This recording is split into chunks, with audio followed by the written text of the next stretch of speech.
ጤና ይስጥልኝ። በእስራኤልና በኢራን መካከል እንግዲህ ጦርነቱ ቆሟል። ለዚህ ዋናው ምክንያት ዶናልድ ትራምፕ ናቸው። ሁለቱንም ስለተቆጧቸው ነው የሚል በርካታ ዜናዎች እየሰማን ነው። በእርግጥ እንደዛ ነው ወይ? ዶናልድ ትራምፕ እስራኤልና ኢራን ራሳቸውን ችለው ቢጨርሱ ምን ይሆናሉ? ምን ይገጥማቸዋል? ምንስ አገባቸው? የሚል በርካታ ክርክሮች፣ ለምንስ ከዚህ ወጣ ብለው ይሄን ጦርነት ለማስቆም ፈለጉ የሚል በጣም አጨቃጫቂ ሁኔታ አለ። በሌላ መልኩ ደግሞ የአሜሪካ ኮንግረስ ምንድን ነው ያሳለፈው? በእርግጥ አሜሪካን በዚህ ውስጥ አንድ ስዕል ነው ያላት ጦርነት የማቆም። ይሄን በስፋት እናየዋለን። ከዛ በፊት ግን አንድ ኮንሰፕት እናውራ። ካች 22 የሚባል ኮንሰፕት አለ። ይህን ኮንሰፕት በደንብ ረገጥ ካረግነው በኋላ በደንብ የፖለቲካውን ድባብ ይገልጻል። በነገራችን ላይ ወይም አሁን ሚድልስ ውስጥ ያለውን ሪያሊቲ ይገልጽልናል ማለት ነው። ፈንታሌዎች ነን። አብራችሁን ቆዩ።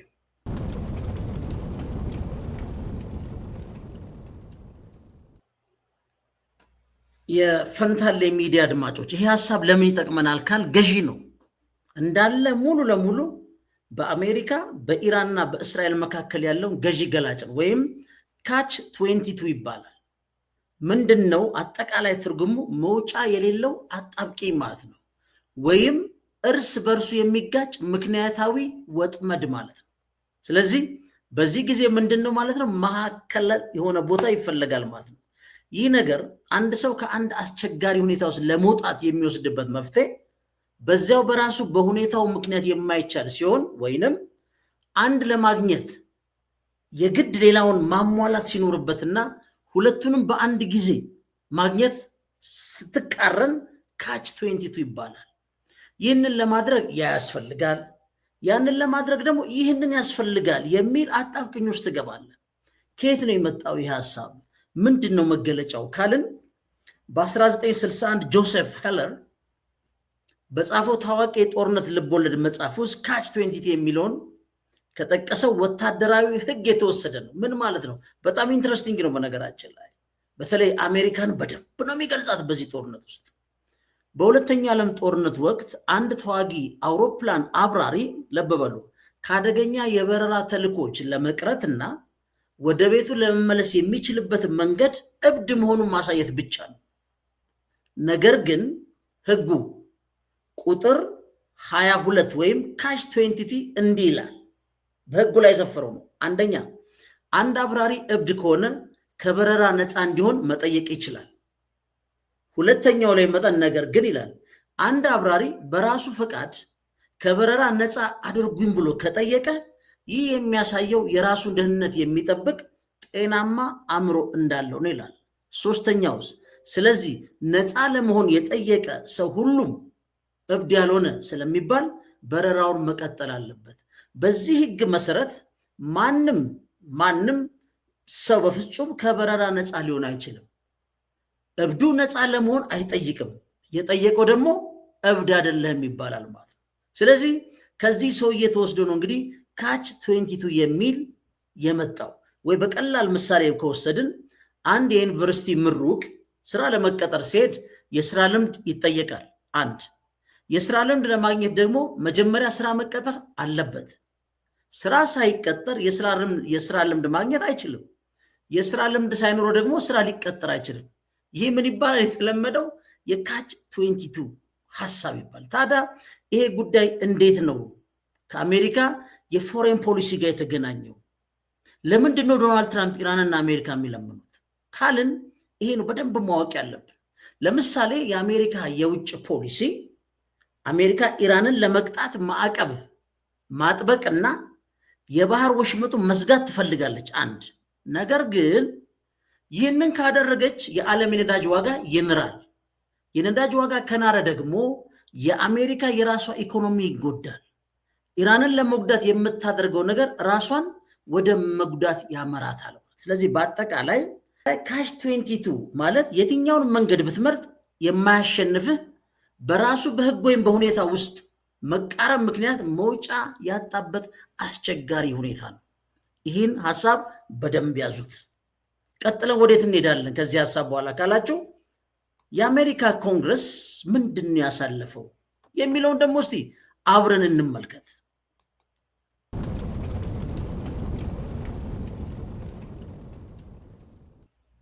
አሁን በአሜሪካ የተወካዮች ምክር ቤት ማለት ነው ውስጥ በሊባኖስ የጦርነት ስልጣን ዋር ኦፍ ፓወርስ የተካሄደ የድምፅ አሰጣጥ ሂደት አለ።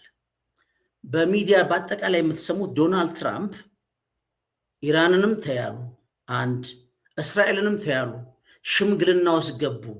ቀደም ብሎ ምን ብሎታል ኔታንያሁ? አንተ ሰውዬ አርፈ ተቀመጥ፣ ዲል እስከምናስር እንኳን ጠብቀን ሲሉ ኔታንያሁ እዚህ ጋር ግልጽ ነገር ወስዱ። የሊባኖስን ጦርነት ሲዝ ፋየር ወይም የጦር ማቆም ስምምነቱን የሚጥሰውና ሳቦታጅ የሚያሴረው አሜሪካ ከእስራኤል ጋር ተደረበ አሁንም ኢራን እንድትደበድብ ነው። ዶናልድ ትራምፕ ግን ቅድም ባልኳችሁ በካች 22 ታስረዋል። እስራኤል ግን አልታሰረችም። በዚህ ግን ስትሰሙት ዶናልድ ትራምፕ ያን ውሳኔ ወሰኑ። የአሜሪካ ኮንግረስ ምን አለ የሚለውን በትክክል ማየት ጥሩ ነው። ለምንድን ነው ይሄን የምናየው? የድምፅ አሰጣጥ ሂደት ተካሂዷል። የድምፅ አሰጣጥ ሂደትና ውጤቱ ምን ይመስላል ካላችሁ ሪዞሉሽን HR 84 የሚባል የውሳኔ ሐሳብ ቀርቧል። ምንድነው የዚህ የውሳኔ ሐሳብ? በዲሞክራቷ ተወካይ ረሺድ ጢልአቢ የቀረበው ይሄ ውሳኔ ሐሳብ የአሜሪካ ጦር ኃይሎች እስራኤል በሊባኖስ የምታደርገውን ወታደራዊ ወረራ እንዳያግዙና ከሀገሪቷ እንዲወጡ የሚያዝ ወይም የሚጠይቅ የውሳኔ ሐሳብ አቅርባለች። ለማ ለኮንግረሱ። በሚገርማችሁ ምናልባትም በሚያስደንቅ ሁኔታ የተሰጠው ውሳኔ አስደንጋጭ ነው። ለዚህ ነው በቴሌቪዥን ላይ የምናየው ወይም የፍትህ የዳኝነት ሚናዎች መስሎ የሚታዩ ነገሮች ክሊር የሆነ ወይም ጥርት ያለ ነገር መውሰድ መቻል አለብን።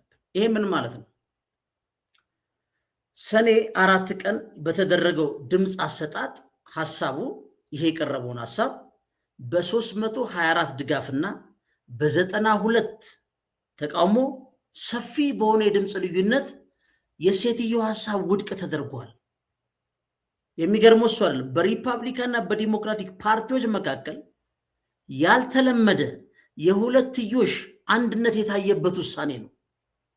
206 ሪፐብሊካኖች እና 117 ዲሞክራቶች ረሺዳ በመቃወም ድምፅ ሰጥተዋል። ከሪፐብሊካን ወገን የዚችን ረሺድ ጢልአይብ ሐሳብ የደገፉት ተወካይ ቶም ማሲን ብቻ ነበሩ። ልብ በሉ። ይሄ ለምን ሆነ?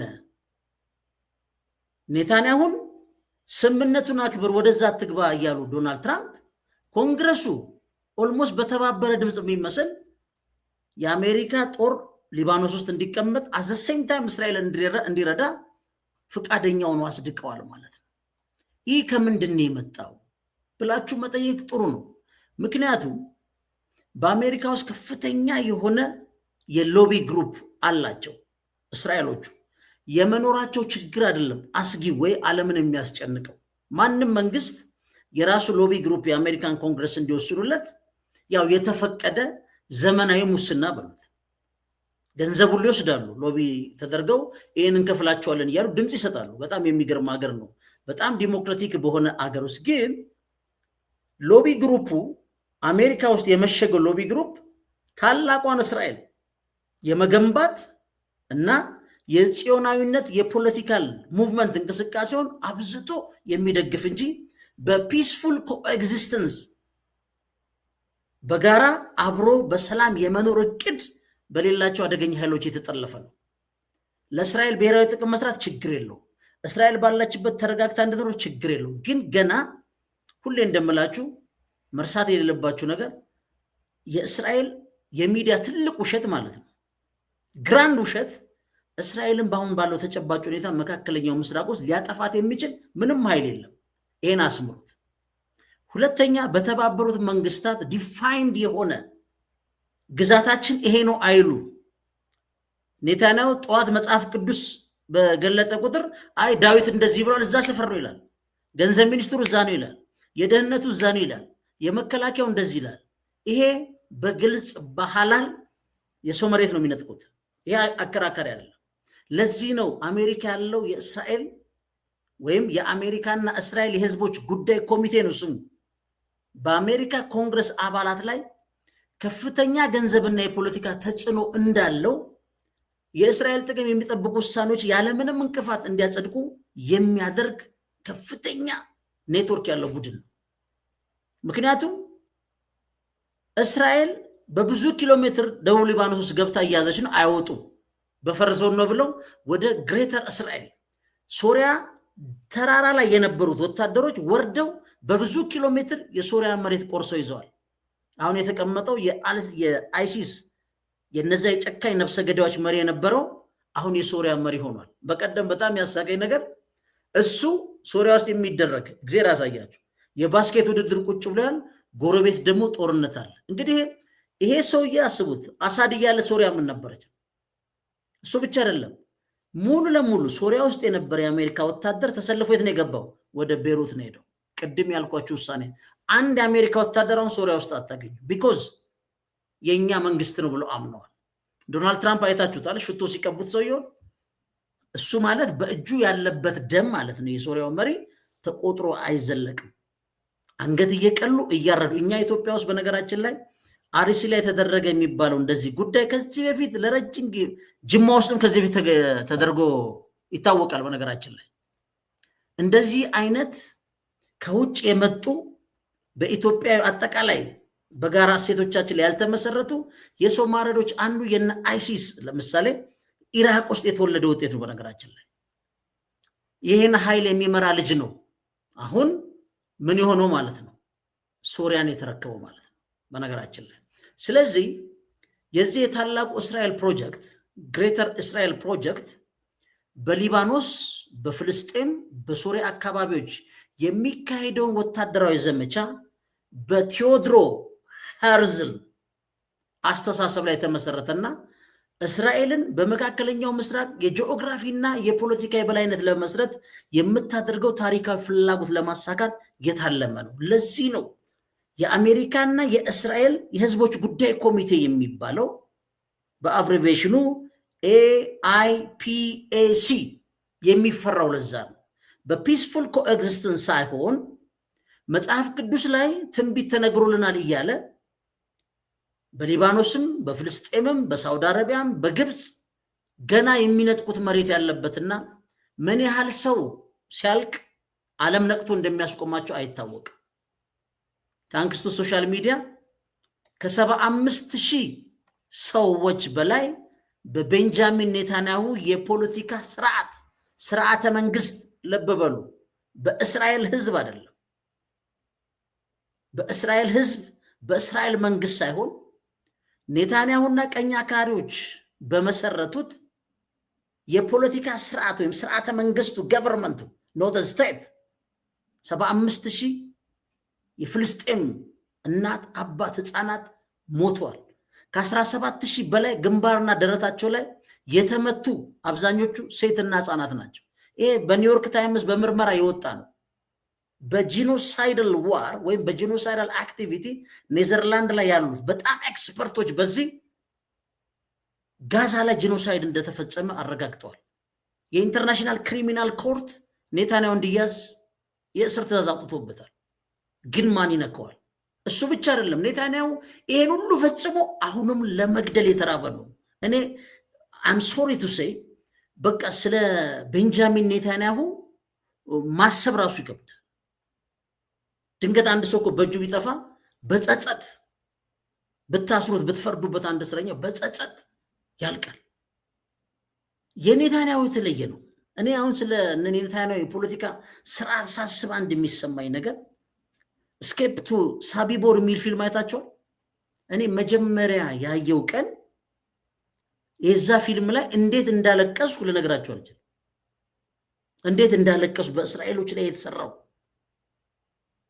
በፊት በኖስቲዎች እንግዲህ ብዙዎቹን አይተናል። ያ ፊልም ስታዩት በቃ እንዴት የሰው ልጅ እኔ አሁን ራሱ አንዱ የሚጨንቀኝ በዛ ደረጃ በደል የተፈጸመበት ህዝብ የመጨረሻው የዓለም ሩሩና ራሱንም ላለማጣት የሚጠነቀቅ ህዝብ ነው እንጂ በዛ ስቃይና መከራ ያለፈ የእስራኤል ህዝብ እኔ ኔታንያሁ እንዴት አምጦ እንደወለደን አይገባኝም። በጣም ኮንፊውዚንግ ነው። ምክንያቱም ሆሎኮስትን ያመለጠ ህዝብ የዚህ ዓለም ብቸኛው አማራጭ ሰላም ብቻ መሆኑ በሰላምና ሰላም መኖር መዋደድ መፋቀርን የሚሰብክና ግን እንዳይጠቃም የሚጠነቀቅ ቁርጠኛ ህዝብ ነው መሆን ያለበት። ከዚህ አልፎ ግን እነዚህን አሁን የጋዛ ህፃናት እናቶች ምናምን ማለቅ ስታየው ዋይ ምንድነው ኔታንያሁ ጭንቅላቱ የገጠማቸው? ኔታንያሁ ስትፈራ ነው እንጂ ኤግዚስት የምታደርገው በፍቅር በዓለም ላይ ኤግዚስት ልታደርግ አትችልም ብሎ የሚያስብ ሰው ይሄ እኮ በጣም አስቸጋሪ እምነት ነው። በነገራችን ላይ እኔ ኔታንያሁ ተኝቶና ሲነሳ ይጨንቀኛል እንዴት እንደሚያስብ። 75,000 የሚያህል ሰዎች እጁ ላይ ጠፍቶ አሁንም ገና ለማጥፋት የተራበ ሰው ነው። ፋይናንስ ሚኒስትሩን ውሰዱት። አሁን ፋይናንስ ሚኒስትሩን ይጨንቀኛል። በቃ ሊባኖስ ላይ ፎከስ፣ ኢራንን ተወት፣ ወደ ውስጥ ነው ዲፕ መግባት ያለብን ምናምን ይላል። ይህ ያስጨንቃል በጣም። ለምን ይህን ማድረግ ፈለጉ? ከዛ አይነት መከራ የተላቀቀ ህዝብ ለዓለም ሰላም ምን ያህል መስራት ሲገባው እነ ኔታንያሁ እኮ በጣም የሚገርመኝ ነገር እሱ አለ። ያሁን የሳምሶን ዶክትሪን አለው። በ1960 ነው ኒኩለር ቦምብ የታጠቁት። መካከለኛው ምስራቅ ላይ ማንም ኒኩለር ቦምብ የለው። እሱ ብቻ አይደለም ኢቨን እስራኤል እንድትጠፋም ይሄን ያህል በፍልስጤሞች ኬዝ እንጂ በእስራኤል ኤግዚስተንስ እንኳን ልዩነቶች ቢኖሩም እስራኤልን የመመከት አቅም አላት። ግን ዋይ እዚህ ደረጃ ለምን እንደገቡ ለምን እዚህ ውስጥ እኔ አላቅም። ሶሪ ቱ ሴይ ለዛ ነው አሁን ሊባኖስ ውስጥ አንድ የሄዝቦላ መሪ አለ ብለው ህንፃ ሙሉ አሁን አንዱ ጠቡ ምንድን ነው ሳውዘር ላይ ከዚህ በፊት ሰርች ዘዳያን ዶክትሪን ይላል። አሁን የሚጣሉበትና እስራኤል የምትቀጠቅጥበት ቦታ እንትና አሪያን ሻሮን በ2006 ይመስል የፈጸመው ግድያ በቃ ከአእምሮች ውጪ ነው። እና ምንድነው ፕሪንሲፕላቸው? በጣም እኮ ነው የሚያስጨንቅ። ስለዚህ ቦታ መስራት ራሱ ፕሪንሲፕላቸው ምንድነው? ሊነካ ከሞከረ ተመጣጣኝ ሳይሆን ማለት ነው እንዳለ አጥፋው። በሁለተኛው ጊዜ እስራኤልን መንካት ዋጋው ምን እንዳህል እንዲረዳ አድርገው ይላሉ። ይሄ በጣም አስጨናቂ ነው በነገራችን ላይ። እና ዘፈኒ ፓርት ግን ምንድነው አሁን ኢራኖቹ ምን መጡ? ከዚህ በፊት ነው ማድማን ፖሊሲ። ጆሮን የኢራን ከመታ ጆሮን ይመታዋል፣ አይናቸውን ከመታ አይናቸውን ይመታዋል። ስለዚህ እስራኤል አሁን እነ ኔታንያሁ ለዚህ ነው የሚያገኙት ወታደራዊ ድል ወደ ፖለቲካ ድል መቀየር ስለማይችሉ ሁሌ በቀውሱ ስለሚሄዱ ኢራኖችም ተደራጅተው መጡና እስራኤል ተማታ ወደ ቤት አትሄድም፣ በመታችሁ መጠን ትመታለች። ስለዚህ ባላንስ ኦፍ ፓወርን ፈጠሩባቸው። እነ ኔታንያሁ ደግሞ ኔታንያሁ ተቆጥቷል ተብሎ መካከለኛው ምስራቅ ሁሉ ደንግጦ የሚተኛ መስሎታል።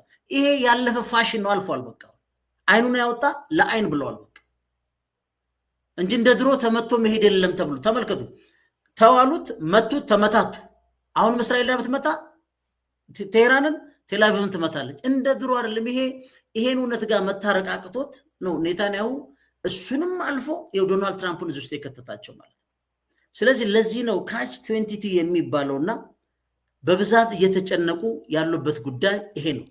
ስለዚህ አሁን ምንድነው የአሜሪካ ፖለቲከኞች ከህዝብ ይልቅ ለገንዘብ ድጋፍ ሰጪዎችና ለተጽዕኖ ፈጣሪ ቡድኖች ያደሉ መሆናቸውን በዚህ ውሳኔ ያሳያል ተብሎ እየተተቹ ነው ያሉት። ኮንግረሱ ራሱ የሚገርማችሁ ዲሞክራቲውም ሪፐብሊካኑም በአንድ ድምፅ ነው ኦልሞስት ያደረጉት። ቀደም ባሉ ዓመታት እንግዲህ የኮንግረስ አባላት ከህዝብ ጋር በየአካባቢው እየተገናኙ ለሰጡት ድምፅ ማብራሪያ መስጠት ግዴታ እንደነበራቸው አሁን ግን ያ የለም በካልቾ ብሎታል ዶናልድ ትራምፕ በሚያሳዝን ሁኔታ። ስለዚህ በአሜሪካ ውጭ ጉዳይ ፖሊሲ በተለይ ከመካከለኛው ምስራቅ ግጭት ጋር በተያያዘ በዋሽንግተን ውስጥ ያለው ጥልቅ የፖለቲካ ልዩነቱን ያሳያል ማለት ነው። ስለዚህ የአሜሪካ መራጮች በነባሩ የፖለቲካ አካሄድ ደስተኛ ካልሆኑ ማለት ነው በመጪው በኖቬምበር ማለት ነው 3 ምርጫው ላይ እነ ዶናልድ ትራምፕን በምን ያህል መልኩ ሊቀጧቸው እንደሚችሉ ማንም ይሄን ማረጋገጥ አይችልም ማለት ነው። ስለዚህ ከዚህ ተነስተን ኮንግረሱ አስቡት ይሄን ያህል ባክ ያደርጋል፣ ትራምፕ ደግሞ እያደራደሩ ነው ይባላል። አሁን በዚህ መሃል የሊባኖሱ ፕሬዝዳንት ደግሞ ሌላ ሐሳብ ይዞ መጣ። የፕሬዝዳንቱ ሐሳብ መቀየር ውስጥ ካለው ከራሱ የሂዝቦላ ክንፍ ባፈነገጠ መልኩ ሌላ ሐሳብ ይዞ መጣማ። የሊባኖሱ ፕሬዝዳንት ምን አሉ? አብራችሁኑ ፈንታሌዎች ነን።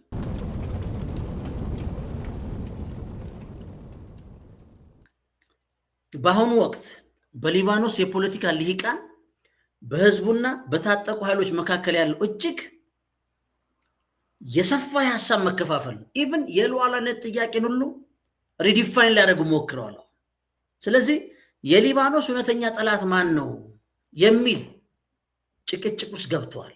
አስቡት ምን ማለት እንደሆነ ይህም በደንብ ማወቅ አለብን። አንደኛ ፕሬዚደንት ጆሴፍ ኦውን እና የሊባኖስ መንግስት አቋም ይሄ ፕሬዚደንቱ ነው። አሁን የሊባኖስ ፕሬዚደንት ጆሴፍ እና ጠቅላይ ሚኒስትር ናውፍ የሚመሩት ይፋዊ የቤሩት መንግስት በአሜሪካ ዋይነት የተደረገውን የተኩስ አቁም ስምምነት እንደ መጨረሻ እድል ነው የሚመለከቱት።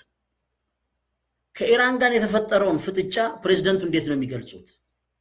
ኢራን ሊባኖስን ከአሜሪካ ጋር ለምታደርገው ድርድር እንደ መጫወቻ ካርድ ባርጌኒንግ ቺፕ ከመጠቀም እንድትቆጠብና በውስጧ ጉዳይ ጣልቃ መግባት እንድትገታ በይፋ ጠይቀዋል። አንድ ሌላውስ አሁን የጠላትነት ስሜት አመክንዮ ነው። እንዴት? ለመንግስት ደጋፊዎች ሄዝቦላ ከሊባኖስ ይፋዊ የጦር ኃይል ውጪ የራሱ የጦርና የሰላም ውሳኔ እያስተላለፈ አገሪቷን ለተደጋጋሚ ውድመት መዳረጉ እንደ መንግስት ወይም በመንግስት ውስጥ ያለ ሌላ መንግስት ስቴት ዊዝን ዘ ስቴት እንዲቆጠር አድርጎታል። ስለዚህ ቡድኑን ትጥቅ ማስፈታት እውነተኛ የሊባኖስ ሉዓላዊነት ለማረጋገጥ ብቸኛው መንገድ ነው ብለው ያምናሉ። ይሄ አንዱ ሊባኖስ ውስጥ ያለው የልሂቃን አስተሳሰብ ነው። በሌላ መልኩ የሂዝቦላና ደጋፊዎቹ መከራከሪያ ምንድን ነው? እስራኤልን እንደ እውነተኛ ጠላት መውሰድ ይላሉ። የሂዝቦላ መሪ ማን ነው? ናኢም ቃሲም እና የሺአ ማህበረሰብ ስምምነት ውርደትና እጅ መስጠት ሲሉ የዚህም ፕሬዚደንት ሀሳብ ያጣጥላሉ። እንግዲህ ሪፍቱን ዩት ሊባኖስ ውስጥ ያለው በራሱ አሁን ምንድነው እዛ ውስጥ የሱኒና አንዱ የሺአ ግን የአንድ አላህ ልጆች በዛ ልዩነት ውስጥ ተቀምጠው ነው ሁሉ ያደረገው። ስለዚህ በእስራኤል ወታደራዊ ጥቃት ምክንያት የሊባኖስ 1/5 የሚሆነው ግዛት በቁጥጥር ስር መዋሉን እስራኤል መወሰዷን በሺዎች የሚቆጠሩ ሲቪሎች መገደላቸውና በሚሊዮን የሚቆጠሩ መፈናቀላቸውን በመጥቀስ ለእነሱ እውነተኛ ጠላት ሀገሪቷን በየቀኑ በቦምብ የሚደበድባት እስራኤል እንጂ ይላሉ ብሔራዊ ተከላካይ ነኝ የሚለው የሂዝቦላ ኃይል አይደለም ብሎ ይከራከራል። ሁለተኛው ምንድነው? የሰራዊቱ አቅም ማነስ አለ። የሊባኖስ ብሔራዊ ጦር ሂዝቦላን በኃይል በመጋፈጥ የሚያስችል ወታደራዊ አቅም ሆነ የውስጥ የፖለቲካ አንድነት የለው። ኢቭን ለማስፈታት በጦርነቱ ውስጥ የሊባኖስ መደበኛ ወታደሮች ጭምር በእስራኤል ጥቃት እየተገደሉ መሆኑን ሰራዊቱ የሀገሪቷን ድንበር የመጠበቅ አቅሙ አሁንም ደካማ መሆኑን ያሳያል። ስለዚህ በእነዚህ ሁለት የተለያዩ ኤሊቶች ሊባኖስን በሚመሩ ኤሊቶች መካከል ዶናልድ ትራምፕ ከየትኛው ወገን ጋር ሆነው ነው የተኩስ አቁም ስምምነቱ የተፈረመው ሲባል አይ ከሊባኖስ መንግስት እንጂ ሂዝቦላን አያካትትም ነው። ኢራን ደግሞ ሂዝቦላ ወይም የሺአ ማህበረሰቡን ሊባኖስ የሚኖረው አንድ ወኪል በመሆኑ እንደ አንድ መንግስት የሚወከሉና እዚያ ያሉትን የሺአ ማህበረሰብ እየገደለችም ይዞታም እየወሰደች በመሆኑ አንድ እንደ ብሔራዊ ስጋት አየዋለሁ። በዛ በኩል ያሉት ደግሞ መሪው ምንድነው የሚሉት? ጆሴፍ ኖ እኛ ውስጥ አትግቢ ነው የሚሉት። እሳቸው ደግሞ ምንድነው አትግቢሉና ሂዝቦላን ሳይድ ላይን ሊያደርጉት ይሞክራሉ ማለት ነው። በዚህ ውስጥ ነው እንግዲህ የመጣው በጣም ፍራጃይል የሆነ የተኩስ አቁም ስምምነትን ኔታንያሁ ደግሞ ምን እንደሚያደርጉት ይሄን አሲረው ዳውን ያደረጉትና የተኩስ ስምምነቱን አሜሪካ ተቆጥታ ከእስራኤል ጋር ተደረባ ኢራንን ለዳግም ጦርነትና ማፍረስና ማውደም ወደ ፍጹም ድል ይዞ ይሄዳለው ነው የሚሉት። ዶናልድ ትራምፕስ በካች 22 ተይዘዋል። ስለዚህ የትራምፕ አስተዳደርና አሁን ያለው የቀጠናው ድርድር ስልት ምንድነው እየተካሄደ ያለው ካላችሁ አሁን የመጀመሪያው ከፍተኛ ጫና ማክሲመም ፕሬሸር በኢራን ላይ ጠንካራ ኢኮኖሚ ማዕቀብ በመጣል ለሂዝቦላ የሚላከውን የገንዘብና የጦር መሳሪያ ፍሰት ማድረቅና ሂዝቦላ በቤይሩት ውስጥ ይሁን ያለው ሚና በማሳነስና ማጥፋት አንድ። ሌላው ቀጥተኛ ስምምነት ለቴህራን የተወሰነ የማዕቀብ ማቅለል አድርጎ ወይም የተወሰዱብኝ ሁኔታ መልሱ የምትለውን የ24 ቢሊዮን ዶላርም ሰጥቶ ነገር ግን ምን ማስቀመጥ ይህ የሚሆነው የሊባኖስና የየመን አጋሮች የምታገላቸው ከሆነ ብሎ ቅድመ ሁኔታ ማስቀመጥ ነው። ሶስተኛው የቀጠናውን አጋሮችን ማብቃት ዘሶኮልድ አብርሃም አኮርድ በሚባለውና ይህንም ባልፈረሙ የአካባቢ አገሮችን ለእስራኤልና ለባህረ ሰላጤው አረብ ሀገራት ወታደራዊ ድጋፍ በመጨመር የኃይል ሚዛኑን መቀየር ወይም ከኢራን ጋር እኩያ ማድረግ ሌሎቹን የአረብ ሀገራት ማለት ነው። ስለዚህ እነዚህ ሁኔታዎች ማን ነው በሊባኖስ ውስጥ ኤግዛክትሊ ጠላት ማን ነው ለሚለው ጥያቄ ምላሽ የሚሰጡ ቢሆንም ግን በተለያየ የኤሊት ሰልፍ ውስጥ ሊባኖስ አለች ማለት ነው። ስለዚህ ለመንግስት መዋቅሩና ለክርስቲያን ሱኒ እንዲሁም የዱርዝ የፖለቲካ ክፍሎች የሊባኖስ ሉዓላዊነት የነጠቀውና የኢራን መጠቀም ያደረገው ሂዝቦላ ዋነኛው ስጋት ነው ይላሉ።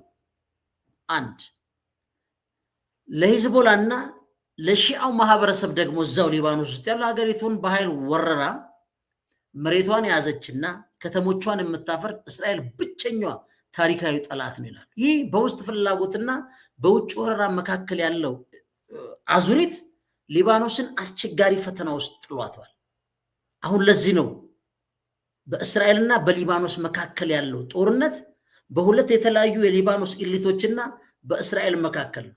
በዚህ በተለይ በሱኒ የምትሉት ወይም የሶኮልድ ክርስቲያንም ነዶርዝ በሏቸው ከእስራኤል ጋር የማሴርና እዛ ያለውን የሺዓ ማህበረሰብ በተለይ የሂዝቦላን ኃይል የመጥረቅ ፍላጎቶች አሉ። ግን ያ ቨሪ ስትሮንግ ኃይል ነው። የነሱ ባክቦን ደግሞ ኢራን ነች እና በጣም ኮምፕሊኬትድ የሆነ በቀላሉ ሊፈታ የማይችል የኃይል ይዛን መዛባት ብቻ ሳይሆን የፖለቲካ ኤሊቱ ኃይል አሰላለፍ አደገኛ አድርጎታል።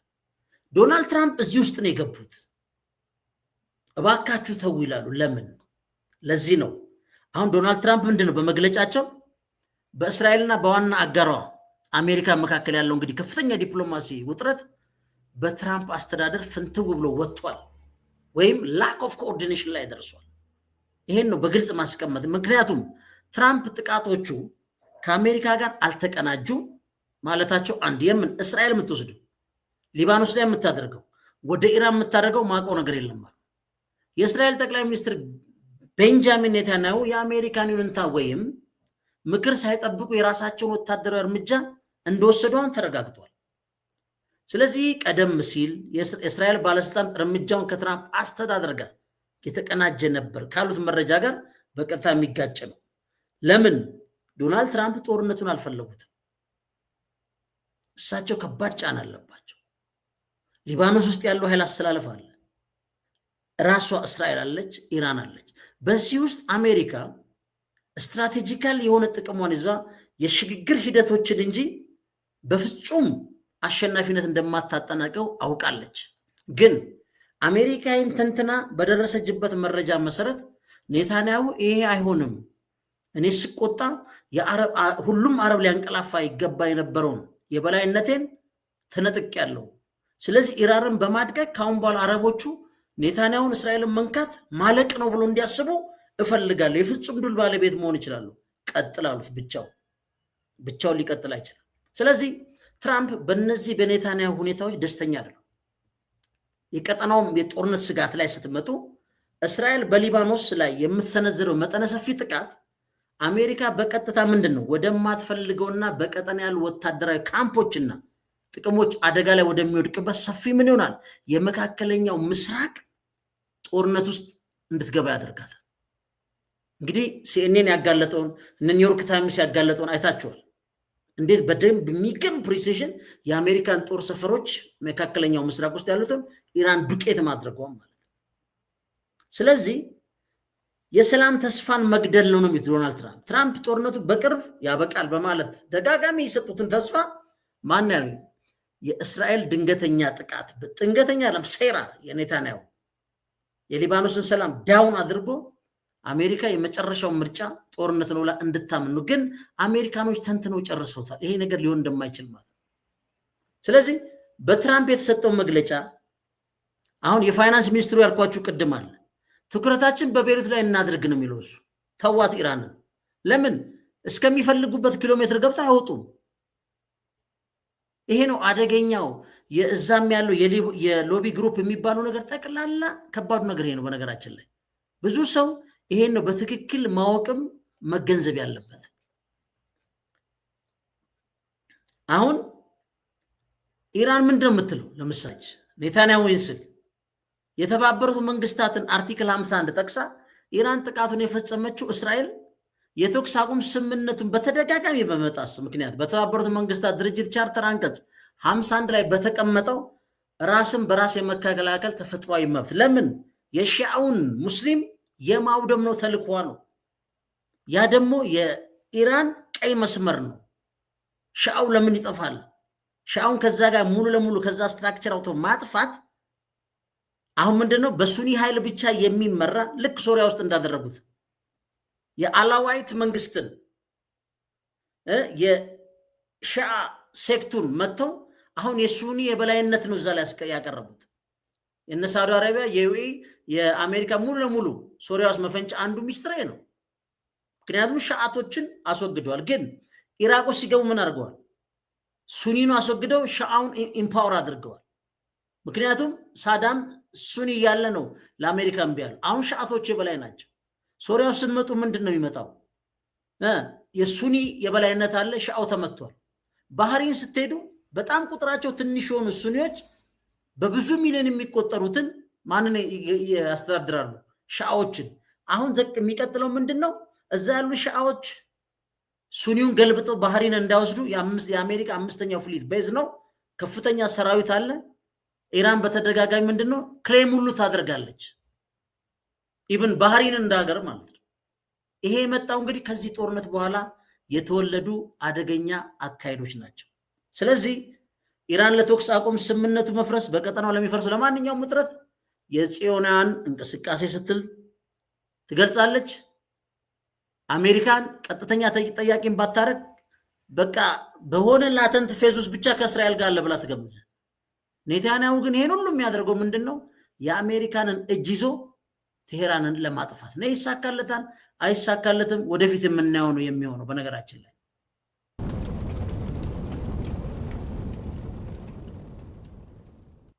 ስለዚህ እስቲ ሰብሰብ እናድርገዋል። እስካሁን ያወራ ነው። አሁን አሜሪካ ምን ያህል ትልቅ ነገር አደጋ ላይ እንደወደቀች በስፋት አየን። አሁን አንዱ ከባዱ ነገር ምንድን ነው? አሜሪካ የፈራቸው ዶናልድ ትራምፕ የተጨነቁት ይሄ ጦርነት ለምን ይቆማሉ? ይሄን ነው መልሰን የምንጨርሰው ይህን ዝግጅት። አሁን የዓለም ኢኮኖሚ የሆርሙዝ የባህር ወሽመጥ መዘጋት ስጋት ነው። ምን ማለት ነው? የሆርሙዝ የባህር ወሽመጥ በአሁኑ ጊዜ በተጨባጭ ምን ሆነ? ተዘግቷል። ይህ ወሽመጥ ለዓለም አቀፍ የነዳጅ ንግድ ብቸኛው እጅግ ወሳኝ መስመር ሲሆን የዓለማችን የፔትሮሊየም ምርትን 20% ያህል የሚፈስበት ነው። ጎድ ስጋቱ ታዲያ ምንድን ነው? ይህ መስመር ለረጅም ጊዜ መዘጋቱ በዓለም አቀፍ ደረጃ የኢነርጂ ዋጋ በከፍተኛ ሁኔታ እንዲንር ማድረጉ የማይቀር ነው። ለአሜሪካ አስተዳደር ደግሞ የነዳጅ ዋጋ መናር እና በኢነርጂ ምክንያት የሚመጣ የዋጋ ግሽበት በአገሪቷ ውስጥ ትልቅ የፖለቲካ መርዝ ወይ ቀውስ ያመጣል። ስለዚህ ምን ይባላል? ቅድም ብለናል ስንገባ ካች 22 ይባላል።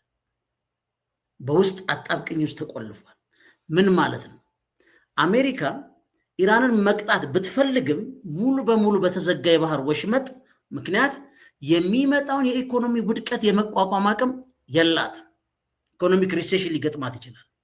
ከዚህ በላይ ደግሞ አስቡት፣ ቻይና ወደ 90% የሚጠጋውን የኢራን ዘይት በራሷ ገለልተኛዎች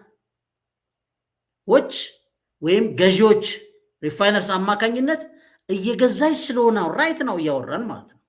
የአሜሪካ ማዕቀብ ቴሄራንን ወታደራዊ መሰረተ ልማቷን መልሳ ለመገንባት የምትጠቀምበትን ገንዘብ ሙሉ በሙሉ ማድረግ አልቻለችም። ቻይና ታመጣለች። ስለዚህ አሜሪካ በዚህ ካች 22 ተይዛለች። ይሄ ነው ቁልፉ ነጥብ ዶናልድ ትራምፕንም የአሜሪካ ፖለቲከኞችን ያስጨነቀ። ሌላው እዚህ ጋር የምታዩት አንድ የመጨረሻ ነጥብ የአሜሪካ ወታደራዊ ተአማኒነት ራሱ ምንድን ነው ካላችሁ አሁን ሌትሊ ስለላውን ሰምተናል አይደል? በቀደም ሰርቼላችሁ በእስራኤል መከላከያ ሰራዊት ዋና አዛዥ ዘሚር እና በማዕከላዊ እዝ ጀነራል ኩፐር መካከል የተደረገው ከፍተኛ የኮሚኒኬሽን ልውውጥ አሜሪካ በእስራኤል የመከላከያ መዋቅር ውስጥ ምን ያህል በጥልቀት እንደተሳተፈች ያሳያል። ሆኖም አሜሪካ ወጥመድ ውስጥ ገብታለች። ሌላ አሜሪካ በይፋ ሁለቱም ወገኖች ራሳቸውን እንዲገቱ እየለመነች አስቁም ያለው እየቻለ እያለች ግን በስተጀርባ ግን ለእስራኤል ግዙፍ የበቀል ጥቃት ፈቃድ የምትሰጥ ከሆነ በክልሉ ካሉ አስታራቂ አካላት እንደ ካታር፣ ሳውዲ አረቢያ፣ ኦማን ወይም ደግሞ ሌላ ብላ ያላትን ተአማኒነት ሙሉ ለሙሉ ታጣለች ማለት ነው።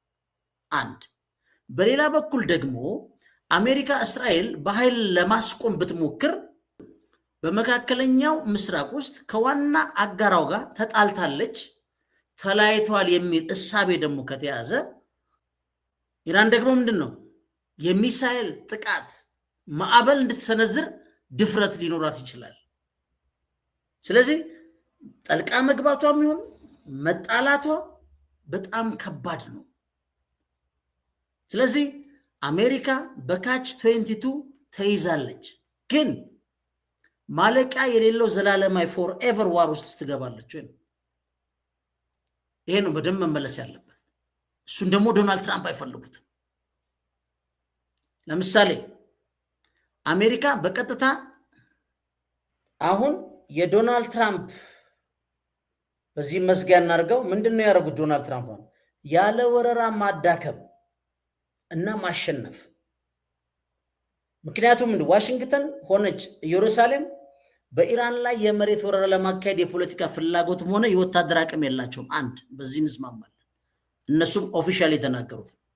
ይልቁንም እንደምታረው የአሜሪካ ስትራቴጂ ትኩረት ያደረገው ኮንቴይንመንት በማገት ላይ ይመስላል። ኢራን ኮንቴይን ማድረግ፣ ይኸውም አሜሪካ ወታደሮቿን በቀጥታ ሳይገቡ እስራኤል የኢራንን አቅም በጊዜ ሂደት እንድታዳክም የሚያስፈልጋትን የአየር መከላከያ እና የማጥቃት ጥይቶች እያቀረበች ማዳከም ነው አሜሪካ የምትፈልገው። ስለዚህ ለጊዜው ዶናልድ ትራምፕ ይሄን ነው እያደረጉ ያሉት። ያ ማለት ግን ለኢራን ስስ ልብ አላቸው ማለት አይደለም። በሰላም ይፈታል ሲባል ሰላም ይፈልጋሉ ማለት አይደለም። the point is catch 22 አማራጭ በሌለው ተይዟል። ይህን ለማድረግ ያስፈልጋል፣ ያን ለማድረግ ደግሞ ይሄን ያስፈልጋል። በዚህ ውስጥ ተይዘዋል ማለት ነው። ፈንታሌዎች ነን። ቻናላችን ላይክ፣ ሰብስክራይብ ማድረጋችሁን አዘንጉ። አጋጣሚ እንዳያችሁት የፈንታሌ ሚዲያ ባነሩም ሎጎም ተመልሷል ከጠላፊዎች ከሃከሮች። እንግዲህ ዩቲዩብን ሙሉ ለሙሉ ዩቲዩብን መልሶታል። አሁን ብዙዎች ጋር እንዲደርስ ደግሞ የእናንተ ምን ይጠበቃል? ሼር ማድረግ፣ ሰብስክራይብ ማድረግ፣ ብዙ ሰው እንዲሰማ ማድረግ ከእናንተ ይጠበቃል ማለት ነው።